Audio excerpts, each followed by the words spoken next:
छायों का जंगल। रात का समय था। घना अंधेरा और सन्नाटा पूरे इलाके में पसरा हुआ था।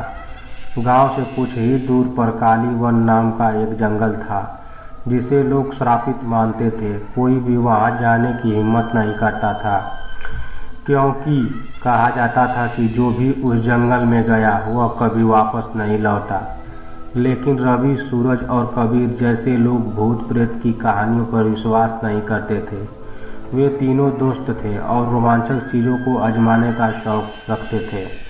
एक दिन किसी ने उन्हें चुनौती दी कि अगर वे सच में बहादुर हैं तो काली वन में जाकर पूरी रात बिताकर दिखाएं।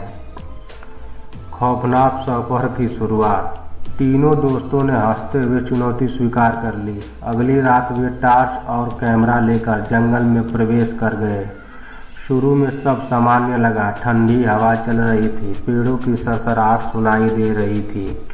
लेकिन जैसे जैसे वे अंदर बढ़ते गए, हवा भारी होने लगी। पेड़ ऊंचे और घने हो गए, जिससे चांद की रोशनी तक अंदर नहीं आ रही थी। चारों ओर एक अजीब सी खामोशी छा गई थी, जैसे जंगल के भीतर कोई और भी मौजूद हो।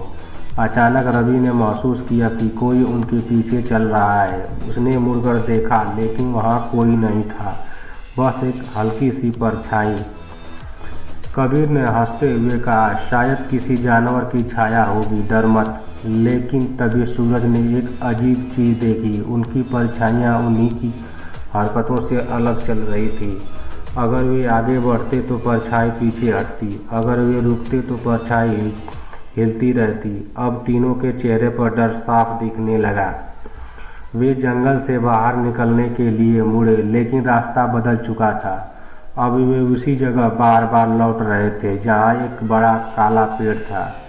ये कैसा मजाक है, रवि घबरा कर चिल्लाया। तभी अचानक हवा में एक फुसफुसाहट गूंज उठी, तुम यहाँ नहीं बचोगे। तीनों दोस्त जड़वत खड़े रह गए। यह आवाज़ किसी इंसान की नहीं थी, यह गहरी, भारी और डरावनी थी। फिर वे जो कुछ भी देख रहे थे, उसने उनकी आत्मा को हिलाकर रख दिया। उनकी परछाइयाँ अब अलग अलग दिशाओं में चलने लगी और धीरे धीरे आकार बदलने लगी। उन परछाइयों में आंखें थीं। अब वे समझ चुके थे कि यह कोई सामान्य जंगल नहीं था। यहाँ छायों का जंगल था, जहाँ अंधकार जीवित था और आत्माएं परछाइयों में बदल जाती थी। तभी एक तेज चीख गूंजी और कबीर की परछाई अचानक हवा में उठ गई, जैसे किसी ने उसे खींच लिया हो। कबीर जमीन पर गिर पड़ा, उसकी सांसें तेज हो गई। जब उसने ऊपर देखा तो उसकी खुद की परछाई अब उस पर हंस रही थी। हमें यहाँ से निकलना होगा, सूरज चिल्लाया।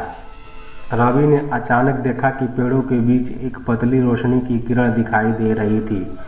वहां दौड़ो, उसने चिल्लाया। तीनों दोस्तों ने पूरी ताकत से भागना शुरू कर दिया। जैसे जैसे वे रोशनी के करीब पहुंचे, परछाई उनकी तरफ बढ़ने लगी।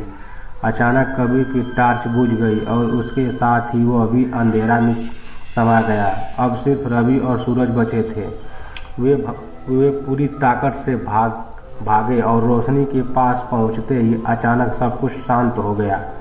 जब उन्होंने पीछे मुड़कर देखा, जंगल गायब हो चुका था। रवि और सूरज गांव वापस आ गए, लेकिन वे अब कभी भी हंसे नहीं। वे जानते थे कि कबीर अभी भी उस जंगल में था, या शायद वो अब एक परछाई बन चुका था। लेकिन सबसे बड़ी डरावनी बात यह थी, जब रवि ने अगली सुबह सूरज की छाया देखी तो वह उसे अलग दिशा में चलती हुई दिखाई दी।